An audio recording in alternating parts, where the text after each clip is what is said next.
Eunice POV.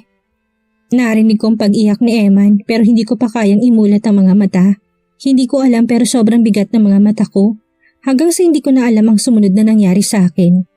At nang magising ulit ako, tuluyan ko nang naidilat ang mga mata ko. Malabong nakikita ko kaya pumikit ako at dumilat ulit. Kaagad na hinanap ng mga mata kong asawa ko. Chiefy? Tawag ko sa kanya sabay hawak sa kamay niya para gisingin siya. Love, thank God you're awake. Umiyak na sabi niya at niyakap niya ako. Napadaing ako dahil biglang sumakit ang tiyan ko. Chiefy, ano nangyari sa mga anak ko? Nasaan ang mga anak ko? Bigla ako nagpanik nang naalala kong nangyari sa amin. Love, calm down. Okay lang sila. Please, calm down. Pagpapakalma niya sa akin. Paano okay lang? Wala na sila sa tiyan ko. Sabihin mo sa akin ng totoo. Nasaan ang mga anak ko? Sigaw ko sa kanya. Nasa loob sila ng incubator, love. At lumalaban sila para mabuhay. Umiiyak na sagot sa akin ni Eman. Nasa incubator? Ang kawawa kong mga anak. Bulalas ko. Nasasaktan ako para sa mga anak ko. Natatakot din ako. Alam ko na kulang pa sila sa buwan. At hindi sigurado kung mabubuhay ba sila. Sobrang sakit ng puso ko dahil bakit kailangan pa nilang maranasan ito? Ano bang naging kasalanan nila? Hindi ko pa kayang kumilos kaya kahit na gusto kong puntahan ang mga anak ko ay hindi ko magawa. Tanging si Eman lang ang pumunta doon. Sa mga pictures lang nakuha ni Eman ko sila makikita. Awang-awa ako sa kalagayan ng kambal ko. Kung pwede lang na ako na lang ay gagawin ko. Hindi ko kayang mabuhay kung sakali mang mawala sila sa akin. Nagpupuyos sa galit ang dibdib ko tuwing naalala kong ginawa sa akin ni Issa May. Siya ang may kasalanan lahat ng ito at hindi ko siya mapapatawad kapag may mangyaring masama sa mga anak ko. Ang walang hiya na patay sa asawa ko. At sisiguraduhin ko na pagbabayaran niya ito kahit na kapatid pa ang turing sa kanya ni Eman. Flashback. Pagkaalis ni Eman ay tumambay ako sa sala dahil sa nainip ako'y sinubukan ko magborda sa mga lampi ng mga anak ko. Nanood ako ng tutorial online at mabilis ko rin itong nasundan. Ang aga naman ito anak, sabi sa akin ni Manang. Sinubukan ko lang po Manang. Gusto ko po kasi na may magawa ako kahit na tig-isa lang po para sa kanila. Nainip din po ako dahil wala po akong ginagawa, saad ko kay Manang. Sigurado ko matutuwa rin si Eman kapag nakita niya to. Nakangiting sabi sa akin ng matanda. Opo, excited din po akong tapusin to para maipakita ko sa kanya mamaya. Excited na rin po ako na makita ang mga anak ko. Hiling ko na lagi silang malusog Manang. Gusto ko talagang magkaroon ng isang masayang pamilya. Ang pamilya na hindi ko naranasan. Bagay na bagay talaga kay ni Eman. Naalala ko pa noong binatilyo pa lang siya at kasintahan niya si Eloisa. Pinangarap rin niya na magkaroon ng masayang pamilya. Pero nasaktan ako noong nalaman ko na naghiwalay sila. Sobrang nasaktan si Eman. Nasaksihan ko kung paano siya nahirapan. Pero bilib din ako dahil hindi siya nagpatalo sa lungkot. At nang ipakilala kanya ng asawa kanya ay alam ko na ikaw na talagang nararapat para sa kanya. Alam ko na marami kayong pagkakaiba. Pero palagi niyong piliin na magkasundo sa isang bagay at yun ang pagmamahal. Sabi sa akin ni Manang habang umiiyak, ramdam kong pagmamahal niya kay Eman dahil siya na ang tumayong ina nito sa loob ng maraming taon at nagpapasalamat ako dahil pinalaki niya ito ng tama. Nagpatuloy kami nagkwentuhan ni Manang nang bigla na lang dumating si Issa May. Kaagad kami iniwan ni Manang dahil pumasok ito sa kusina para bigyan rin kami ng oras na makapag-usap ni Issa May. Habang nakatingin ako kay Issa May ay kitang-kita ko malaki niyang pagbabago. Bakit ka pa bumalik at talaga palang buntis ka? Galit na saad niya sa akin. Bakit ayaw mo na akong bumalik dahil gusto mo akong palitan? Nagpalamig lang ako at kahit kailan hindi ko ibibigay sa iyong pag-aari ko. Buong tapang nasabi ko sa kanya. Gusto kong sabihin sa kanya na hindi ko kayang isuko na lang ang pamilya ko, lalo ng asawa ko. Kung hindi ka sana bumalik ay ako na sanang mamahalin ni Kuya. Nababaliw ka na. Tumigil ka na sa ambisyon mo dahil hindi mangyayaring pinapangarap mo. Marami pang lalaki dyan. Bakit asawa ko pang hinahangad mo? Ang pagiging kapatid lang ang kaya niyang ibigay sa'yo. Dahil siya lang ang gusto ko. Hindi mo alam kung gaano ko katagal naghintay para lang mahalin niya ako. Mahal ka niya bilang kapatid at hindi sa paraan na gusto mo. Kaya tumigil ka na Issa May. Magkakaanak na kami kaya sana hayaan mo na kami. Sabi ko sa kanya at naglakad na ako para umakyat sa itaas dahil ayaw ko na makipagtalo pa sa kanya. Hindi ako papayag na maging masaya kayo. Akin na si Eman! Sigaw niya sa akin. Hindi ko inaasahan ang sumunod niyang ginawa dahil bigla niyang hinilan damit ko dahilan para mawalan ako ng balanse. Binalot ng takot ang buo kong sistema hanggang sa natagpuan ko na lang ang sarili kong nakahandusay sa sahig. Manang, tulungan mo ako! Mahinang sigaw ko. O Diyos ko po, ano nangyari dito? Anong ginawa mo, Isa May? Galit na sigaw ni Manang. Manang, ang mga anak ko. Tulungan niyo po ko ang mga anak ko. Umiyak na saad ko kay Manang. Tatawagan ko si Eman. Saad niya sa akin. Kinuha ni Manang ang phone ko, tinawagan niyang asawa ko. Umiiyak ako dahil may mga dugong tumataga sa hita ko. Hindi ko rin namalay na tumakas na si Isa May. Kahit na matanda na si Manang ay mabilis niya akong inalalayan. Mabuti na lang dahil nakabalik ng guard namin. Mabilis nila akong pinasakay sa kotse at dinala sa ospital hanggang sa mawalan ako ng malay. End of flashback. Si Isa May ang may kasalanan ng lahat ng ito. Hindi ko siya mapapatawad. Sabi ko kay Eman. Pinapaharap ko na siya at hindi niya matatakasan ang ginawa niyang ito sa inyo. Sorry love dahil wala na naman ako para ipagtanggol ka. I'm a failure. Isa akong walang kwentang asawa. Umiiyak na saad sa akin ang asawa ko. Nasaktan ako sa narinig ko mula sa asawa ko dahil alam ko na hindi naman niya ito kagustuhan. Malungkot kaming dalawa pero nilalakasan namin ang loob namin. Mabilis na lumilipas ang mga araw at walang improvement sa kambal. Mahina pa rin ang pulso nila pero patuloy silang lumalaban. At hindi ako nawawalan ng pag-asa dahil may awa ang Panginoon. Hindi niya kami pababayaan. Ngayong araw ay makakadalaw na ako sa kanilang dalawa. Habang nakatanaw ako dito sa labas ay bumuhos ang mga luha ko. Sobrang sakit para sa akin na ganito ang kalagayan nila. 24 hours ang bantay nila dahil hindi namin alam kung ano bang binabalak na kalaban lalo na si Isa May. Baliw na siya at alam ko na may posibilidad na patayin o kunin niyang mga anak ko dito. Chiefy, kung kinakailangan mo magbigay ng reward para lang mahuli na si Isa May ay gawin mo. She obsessed with you at alam kong gagawin niya lahat makuha ka lang niya. Umiiyak na saad ko kay Eman. Gagawin natin ang lahat, love. May lead na kami kung nasan siya ngayon. Kailangan lang namin siguraduhin na mahuhuli siya. Sagot sa akin ni Eman. Bumalik kami sa silid ko. Kasama ko si Ate Micaela dahil umalis muna si Eman. Mrs. Chief, may gustong kumausap sa'yo. Pagbibigay alam sa akin ng isa sa mga pulis na bantay sa labas. Sino? Si Eloisa po. Sagot niya sa akin. Sige, papasukin mo siya. Saad ko sa pulis. Kagad naman pumasok si Eloisa. Bakit ka nandito? Tanong ko sa kanya. Hindi ito sumagot sa tanong ko pero hindi naman inaasahan ni Ate Micaela ang susunod niyang ginawa. Anong ginagawa mo dito? Tanong ko kay Eloisa. Hindi siya sumagot sa tanong ko sa kanya pero hindi namin inaasahan ni Ate Micaela ang gagawin niya. Mabuti na lang dahil mabilis ang galaw ni Ate Micaela. Mabilis niyang sinipang kamay ni Eloisa na may hawak na baril. Ngayon ko lang nakita si ate na ganito. Sobrang bilis ng kilos niya. Baliw na kayong lahat! Galit na sigaw ni ate habang hawak si Eloisa. Ako naman ay sinusubukan ko ng tumayo dito sa hospital bed pero pinipigilan ako ni ate. Mabilis naman na pumasok sa loob ng room ko ang mga pulis at dinampot nila si Eloisa. Mabilis nila itong pinusasan at nilabas dito sa silid ko para dalhin sa presinto. Okay ka lang ba? Nag-aalalang tanong sa akin ni ate. Thank you ate, bakit ba lalong dumadami ang mga desperada ngayon? Kaya nakakatakot lang na hayaan sa labas ang mga asawa natin. Magpahinga ka at huwag mo nang isipin ang nangyari. Hindi makakabuti sa iyong ma-stress. Saad niya sa akin. Tama ka ate, medyo natatakot na ako para sa mga anak ko. Hindi ko alam ate kung kailan ba matatapos ang problema namin. Bakit puro pagsubok na lang? Paano kung hindi talaga kami para sa isa't isa? Ipipilit ko pa rin ba? Ilalaban ko pa rin ba ate? Tanong ko kay Ate Micaela.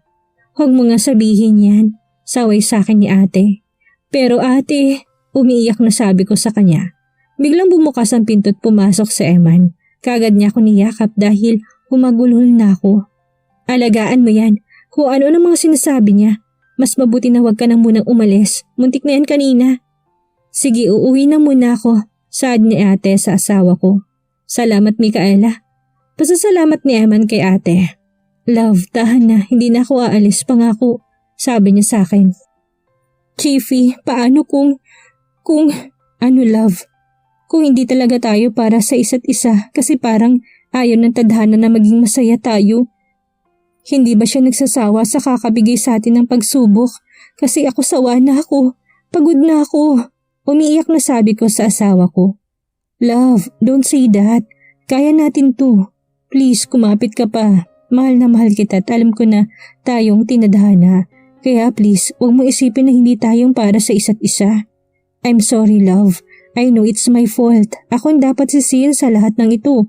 Umiyak na sabi rin sa akin ni Eman. Yumakap ako sa kanya at umiyak ako ng umiyak. Sobrang bigat na kasi na nararamdaman ko. Parang hindi ko na kaya pa na maging malakas dahil sa dami ng problema namin ngayon. Takot na ako, Chiefy. Takot ako na baka saktan nilang mga anak ko. Hindi ko kaya na may mangyari sa kanila, Chiefy. Protektahan mo sila. Huwag mong hayaan na may mangyari sa kanila. Umiiyak na pakiusap ko sa asawa ko. Love, gagawin ko lahat para maprotektahan sila. I'm sorry kung nangyayari ito. Paulit-ulit na sabi sa akin ng asawa ko. Hindi ko mapapatawad si Eloisa dahil pinagtangkaan niya ang buhay ko. Kung wala dito si Ate Micaela, ay baka pinaglalamayan na ako ngayon. Kwento ko sa kanya. Nakita kong galit sa mga mata ng asawa ko pero hinawakan kong kamay niya para kahit papaano ay kumalma siya. Gusto ko ng batas ang hahatol sa kanila at hindi ko nais na madungisan ang mga kamay ni Eman. Magbabayad sila, love. Hindi ko sila hayaan na makalapit pa sa atin. Mangako ka sa akin na kahit anong mangyari hindi mo ilalagay sa mga kamay mong mga batas. Gusto ko ng batas mismong hahabol sa kanilang lahat. Sabi ko sa kanya dahil natatakot ako sa posibilidad na baka gumanti lalo na galit siya ngayon. I will, love. Pangako. Hahayaan kong batas. Sagot niya sa akin. Alam ko na maling isipin ko na kasalanan ito ng asawa ko pero hindi ko maiwasan kaya pilit kong winawaksi sa isipan kong mali ako dahil alam kong gusto ni Eman na maging tahimik at maayos ang pagsasama namin. Ma, pa, huwag niyo namang hayaang mawala sa amin ang anak ko. Kahit yun na lang po, tulungan niyo po ako. Umiiyak ako habang kinakausap ko mga magulang ko sa isipan ko. Hindi ko na malay na nakatulog na pala ako sa sobrang pag-iyak ko. Nagising na lang ako dahil ginising ako ni Eman para uminom ng gamot ko. Nang nakainom na ako ng mga gamot ay nakiusap ako sa doktor na dadalawin ko mga anak ko. Pinayagan naman nila kami ni Eman. Mga anak ko, alam ko na strong kayo, kaya lumaban lang kayo ha? Kasi nandito lang kami ni daddy nyo. Gagawin namin ang lahat para makasama namin kayo. Kaya nakikiusap si mommy. Huwag nyo kaming iwan. Mahal na mahal namin kayo. Gustong-gusto ko na kayong mahawakan. Mga anak ko, mahal na mahal ko kayo. Kausap ko sa kambal ko. Eman's POV. Nasasaktan ako na makitang umiiyak ang asawa ko. Minsan tumatalikod ako dahil kahit ako hindi ko kayang pigilan ang mga luha ko. Nahuhuli ko siya minsan na tulala pero mas lamang ko siyang nakikitang umiiyak. Nagpaalam ako sa kanyang lalabas ako saglit at kampante naman akong okay lang sila ni Micaela. Pero naalarma ako dahil biglang tumawag sa akin na nagbabantay sa kanila nang buntik na siyang mabaril. Gusto kong ako na mismong humatol sa kanila pero nangako ako sa asawa ko. Kaya hindi ako pwedeng magpalamon sa galit na nararamdaman ko. Dahil alam ko na magiging maayos ang lahat at nais ko pang makasama ang mag-ina ko. Sobrang sakit ng puso ko na hindi ko kayang ilabas ang galit ko. Dahil masakit sa akin na parang nagmamakaawa pang asawa ko sa akin para protektahan ko mga anak namin. Pakiramdam ko'y wala akong kwenta, na wala na akong kayang gawin para sa pamilya namin. Naturingan akong pulis pero sa sarili kong pamilya'y wala akong silbi. Chief, ayon sa resulta ng test ay nasa ilalim ng ipinagbabawal na gamot si Eloisa. Kaya wala siya sa sarili niya noong pumunta siya dyan sa ospital. Sabi sa akin ng kasama ko. Isasampa ko lahat ng pwedeng isampang kaso sa kanya. Chief, nakikiusap siya na kausapin ka. Pupuntahan ko siya pero hindi pa ngayon. Any update kay Isame? Confirm, Chief. Doon nga siya nagtatago kay Albert ngayon. Okay, ayusin natin ang plano. Hintayin natin ang warrant para isahan na lang. Sabi ko sa kanya. Okay, Chief. Tatawag po ako ulit kapag may bagong update na po. Aniya sa akin. Okay, salamat. Saad ko bago ko ibinaba ang tawag. Love, sisiguraduhin ko mahuhuli ko silang lahat. Sorry kung naranasan mo to dahil sa akin kaya tayo nagkakaganito. Patawad, hindi ko rin nais na mangyari to. Kausap ko sa asawa ko na mahimbing nang natutulog. Nagring ang phone ko at nakita ko na si Isame ang tumatawag. Mabilis akong tumayo at naglakad palayo sa asawa ko. Kuya, patawarin mo ko. I'm really sorry. It's not my intention to hurt them. Umiyak na bungad niya sa akin. Hindi kita mapapatawad sa ginawa mo sa mag-ina ko at sisiguraduhin kong mahuhuli rin kita. May diin na sabi ko sa kanya. Gustuhin ko man nasigawan siya hindi ko magawa dahil ayaw ko nang magising ang asawa ko. Naikuyom ko ng mga palad ko sa sobrang galit ko. Kuya, gagawin ko lahat ng nais mo. Mapatawad mo lang ako. Kuya, natatakot na ako. Tulungan mo ako. Umiiyak na pakiusap niya sa akin. Kung nais mong tulungan kita ay gagawin mo sasabihin ko. Huwag kang magtatangkang linlangin ako dahil ako mismo hahatol sa'yo. Saad ko sa kanya bago ko pinatay ang tawag. Hindi kita patatawarin pero kailangan kitang gamitin. Simula nang saktan mong mag-ina ko ay inalis na rin kita sa buhay ko.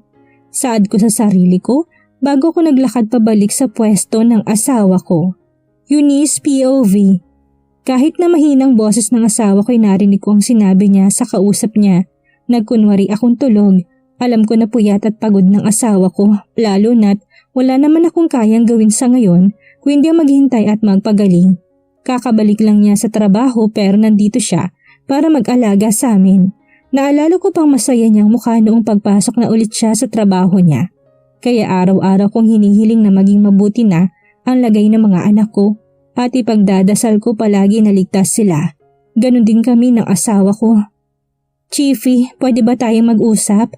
Tanong ko sa kanya. Yes, love. Alam kong nahihirapan ka na sa akin. Sa amin. Chiefy, gusto ko na gawin na nagpapasaya sa'yo. Gusto ko talaga na maging masaya ka. Parang naiiyak na sabi ko sa kanya. Naririnig mo bang sinasabi mo? Eunice, kayong nagpapasaya sa akin.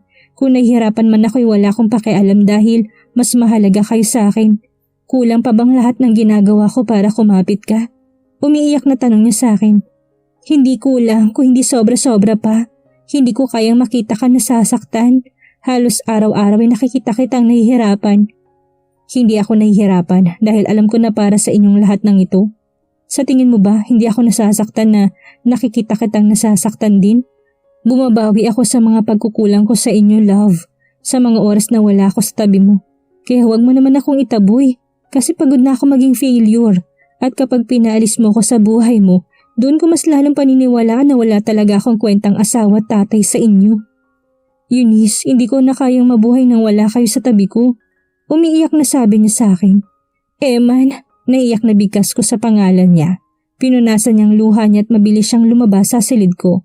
Ako naman ay humagulhol na. Hindi ka talaga nag-iisip, Eunice. Galit na sad ko sa sarili ko. Umalis siya at hindi siya nagpaalam sa akin. Inisip ko na baka pumunta siya sa mga anak namin. Kaya mabilis kong tinawag ang personal nurse ko para tulungan akong pumunta sa mga anak ko. Pero nang dumating kami dito ay wala siya. Chiefy, nasan ka na ba? Tanong ko sa sarili ko. Nanatili ako dito sa mga anak ko. Tuwing tinitingnan ko sila'y palagi nilang sinasaksak ng patalim ang puso ko. Alam ko na hindi lang ako ang nakakaramdam ng ganito ko hindi si Eman din. Kaya nagagalit ako sa sarili ko dahil bakit kailangan ko pang pahirapan, lalong damdamin ng asawa ko. Kinuha kong phone ko at mabilis ko siyang tinawagan pero nagre-ring lang ang phone niya hanggang sa may biglang sumagot. Hello po, Mrs. Chief. Naiwan po ni Chief ang phone niya dito sa presinto. Sagot sa akin ng isang babaeng pulis. Alam mo ba kung saan siya nagpunta? Tanong ko sa kanya. Nasa operation po siya ngayon. Hindi niya ba sinabi sa inyo? Operation? Ano operation? Kinakabahan na tanong ko sa kanya. Sa bahay po ni Albert pumunta.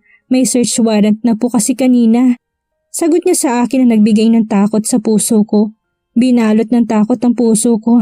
Ang alam ko'y hindi pa ito ngayon. Dahil ba sa akin? Dahil ba sa akin kaya niya ito ginawa kagad? Tanong ko sa sarili ko habang nagsisimula ng pumatak ang mga luha ko. Dok, ang mga babies po, bumababa ang pulso nila. Narinig ko na sigaw ng nurse. Hindi ko maproseso sa utak ko mga nangyayari sa akin ngayon. Ang asawa ko at mga anak ko. Kaya mabilis na bumaling ang atensyon ko sa mga anak ko. Dok, huwag niyo pong hayaang mawala ang mga anak ko. Nakikiusap po ko sa inyo. Gawin niyo pong lahat. Pakiusap ko sa doktor. Pilit nila akong pinapakalma. Dahil hindi ko na nakayang sarili ko, sumisigaw at umiiyak na ako dahil takot na ako hanggang sa hindi ko na alam ang nangyari sa akin. Eman's POV. Ang buong akala ko'y mag-uusap kami ng maayos pero hindi ko inaasahang itataboy niya ako. Masakit sa akin na marinig mula sa asawa ko na para bang pinapaalis na niya ako sa buhay niya. Na para bang mas nais niya pa na wala ako sa buhay niya. Lumabas ako dahil gusto kong ikalmang sarili ko. Dahil gusto ko na magpahangin. Dinala ako ng mga paa ko sa mga anak ko. Mga anak, ginagawa ko naman ang lahat. Pero bakit? Pakaramdam ko hindi pa rin sapat. Pero ganun hindi ako susuko si Daddy. Basta lumaban din kayo para sa akin. Wag niyo akong iyon kasi kayo lang ang lakas ko. Kayo ng mami mo. Gusto ko na mabuhay ng masaya at kasama kayo.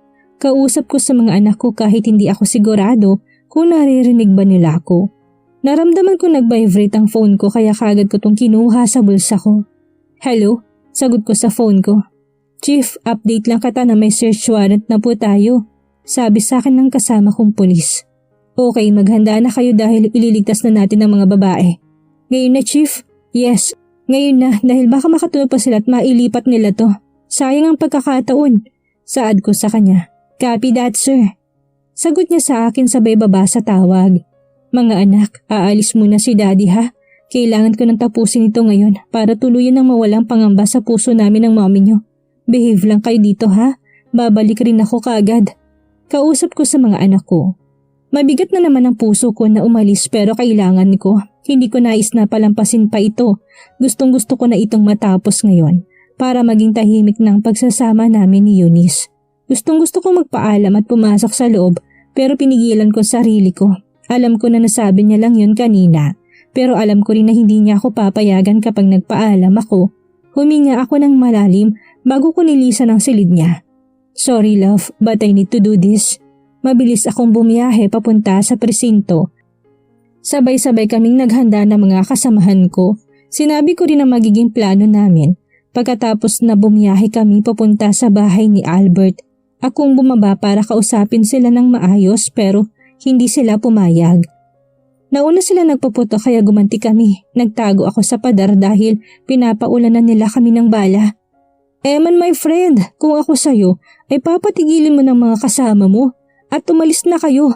Nakalimutan mo bang hawak kong kapatid mo? Ang kapatid mo na patay sa'yo. Na handang gawin ang lahat ng nais ko dahil sa sobrang pagmamahal niya sa'yo. Narinig ko na sigaw ni Albert. Hayop ka, sumuko ka na. Bakit naman ako susuko sa'yo? Para ano, ikaw na naman ang magaling? Lahat na nga nasa'yo na. Sabihin mo sa akin kung bakit ganito na lang ang galit mo sa akin. Ano ba talagang dahilan ng galit mo sa akin para saktan mong lahat ng malapit sa akin? Galit na tanong ko sa kanya. Hindi mo alam? Kasi iniwan lang naman ako ng magaling mong nanay. Kasi mas pinili ka niya dahil ikaw ang mahal niya. Parang bombang sumabog sa pandinig kong sinabi niya. Hindi mag-sink in sa utak ko mga sinabi niya. Paano nasali dito si Mommy? Bakit hindi mo pa rin ba alam? Ako ang kuya mo. Ako ang unang anak pero akong iniwan niya. Ni hindi niya man lang ako inalagaan. Tinapon na lang niya ako na parang basura. Hindi ko alam ang sasabihin ko. Lalong hindi ko alam kung maniniwala ba ako sa kanya.